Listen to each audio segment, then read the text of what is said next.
Thank you very much, Chairperson. Greetings to the Commander-in-Chief of the EFF, Julius Sello Malema, EFF officials, commissars, the leaders of the Progressive Caucus, and sympathizers of the revolutionary movement in Africa that turns 11 years old on the 27th of July. To be young is to be in a stage of becoming, of working towards your goals and aspirations to transition from being dependent to independent. However, the youth of this country are perpetual children, and some will never know independence until their old age. At the realization of how doomed we are under your leadership, Mr. President, thousands continue to give in to Nyaupe, and young women and girls amount to bottle girls for you and your friends at the peak of their vibrancy and zeal for life and prosperity. We live with our parents, and finding a 40-year-old man asking his mother for bread is more common than otherwise. This phenomenon is known as the Ramaphosa economy. Joblessness, poverty, and constantly questioning if we are truly the young adults of today. In 2018, Mr. President, you launched a jobs summit and promised the youth of this country 275,000 jobs per year. You failed. In 2019, you promised 2 million jobs and an end to hunger, halving of crime, and empowering the school curriculum where a 10-year-old will be able to read for comprehension. You failed. In 2020, you unveiled a 100 billion rand fund to create jobs in the public sector for the youth. You failed. You launched the NSP against GBV and femicide, and 4 years later, on the eve of elections 2024, the murderer of Kirisaleti Elsin Donje was granted bail of 2,000 rands.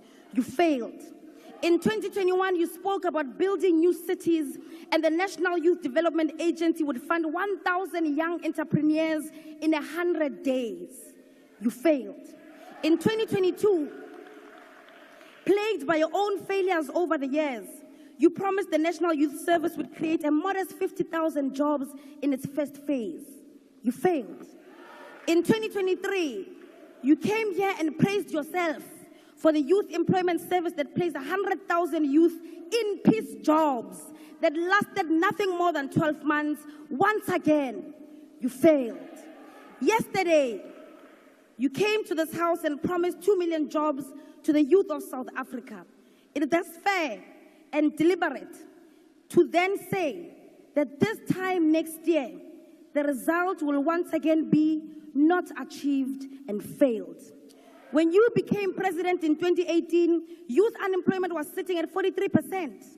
And nearly 7 years into your presidency, youth unemployment currently sits at 45% for individuals aged 15 to 34, and a whopping 59% for young people aged 15 to 24.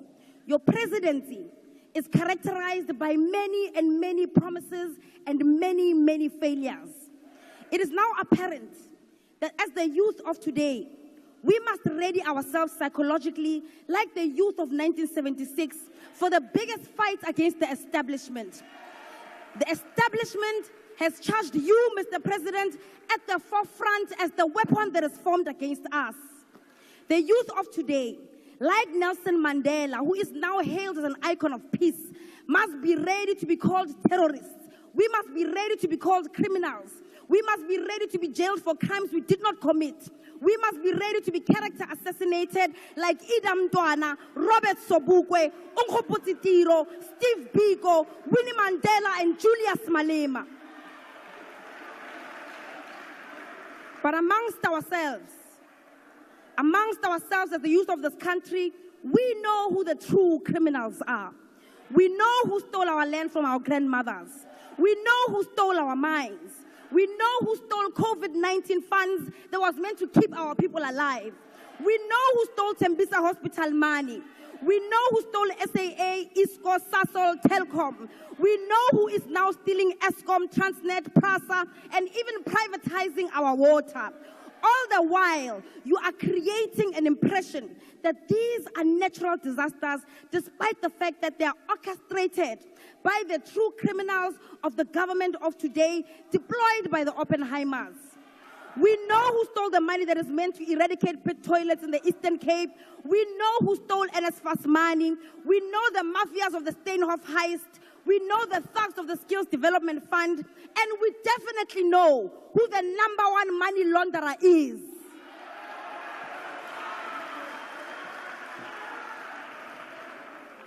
There is absolutely nothing that the establishment, masquerading as a government of national unity, can do to deter us, the youth of today, from seeking out our generational mission.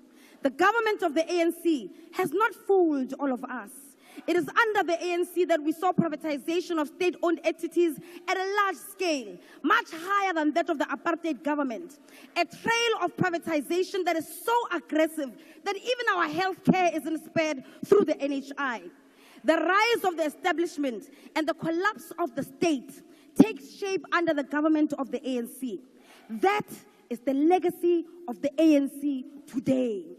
The positive outcomes of all of this neoliberal facade of the government of the day is that we now rightly characterize the neoliberal agenda encompassing of all its participants who are part of the GNU coalition. We now know who the enemy of economic freedom is. Even if in the past they pretended to be a part of us and spoke like the forefathers of the emancipation movement. The battle lines have been drawn. It is the subject of the Oppenheimer, the GNU coalition versus the people of South Africa. The youth of this country will continue to chant economic freedom in our lifetime. We will continue to present bills in this house that call for expropriation of land without compensation. We will continue to call for nationalization of mines, banks, and other strategic sectors. We will push back against your corruption and hold the captains of the ruling class accountable. We will fight for the scrapping of student debt and continue to call for quality, free, and decolonized education in our lifetime. We will continue to call for free health care, housing, water, and sanitation. We will continue to remind you that the young people in this country deserve real jobs. It's 6 months. We want industrial development, insourcing of security guards and cleaners, free pads, Mr. President, and all those rent manipulators to be arrested and to rot in jail. The people's power is rising in Africa, and we will not be left behind. Thank you, Honorable Member. I will now call upon the Minister.